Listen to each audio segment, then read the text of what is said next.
អូខេសួស្តីអ្នកទាំងអស់គ្នាជួបជាមួយខ្ញុំទៀតហើយជាមួយ Channel ខ្មែរ Technology បាទនៅថ្ងៃនេះដែរខ្ញុំចង់បង្រៀនលោកអ្នកអំពីចូលមើលរបៀបគេចូលមើល account Facebook យើងណាថ្ងៃនេះគេចូលមើល account Facebook យើងអញ្ចឹងណាអានេះយើងអាចមើលឃើញបាទមុននឹងដល់វីដេអូមេរៀនខ្ញុំចង់ឲ្យបងប្អូនជួយចុច Subscribe ម្នាក់មួយនិងសញ្ញាកណ្ដឹងម្នាក់មួយមកបាទកុំឲ្យចំណាយពេលយូរឥឡូវយើងចូលទៅកាន់ Play Store ហើយនេះបងប្អូននេះវាយពាក្យហ្នឹងបាទវាយពាក្យជប់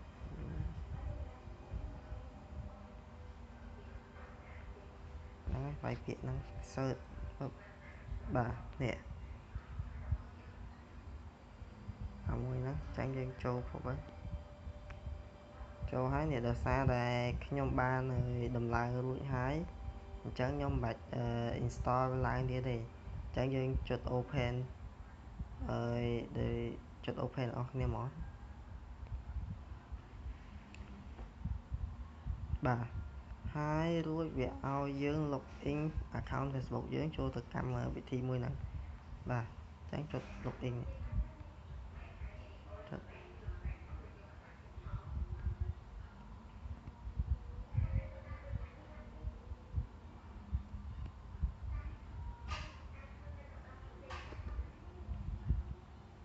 អូខ្ញុំភ្លេចឈប់ចាំតិចភ្លេច login account Facebook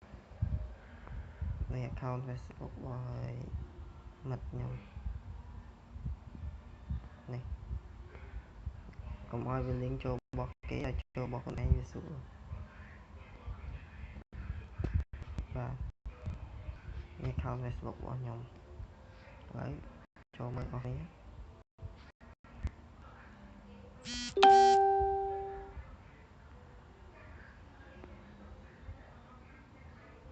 បាទវាឲ្យយើងវាយនឹង email ហើយនឹង password Facebook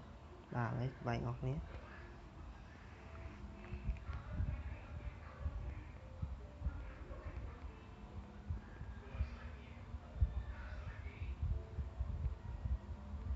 password Facebook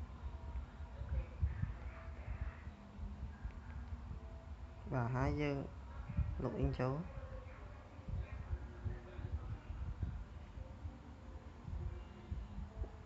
បាទចូលហើយយើងចុច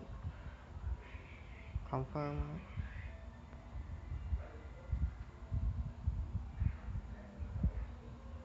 បាទហើយយើងចុចនេះចុចជប់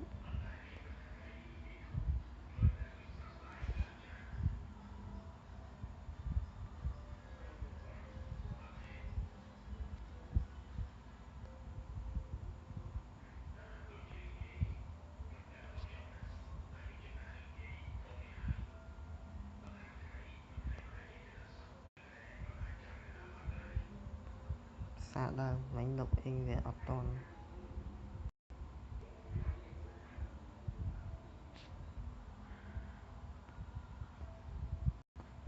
ចូល account Facebook របស់ខ្ញុំ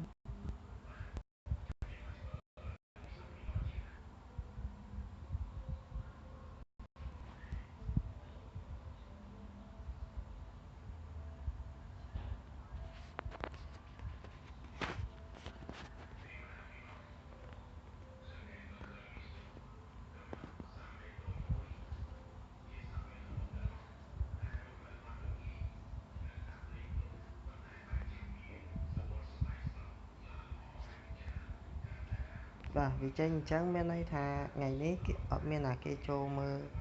account ខ្ញុំទេបានគេចូលមើលមានន័យឃើញឈ្មោះគេហ្នឹងហើយរបៀបថាឃើញឈ្មោះគេនិងរូបគេនៅហ្នឹងឲ្យយើងមើលមកតែថ្ងៃនេះអត់មានគេចូលមើលរបស់ខ្ញុំទេបាទហើយវីដេអូហ្នឹងមានតែប៉ុណ្្នឹងឯងបាទសូមអរគុណសូមជម្រាបលា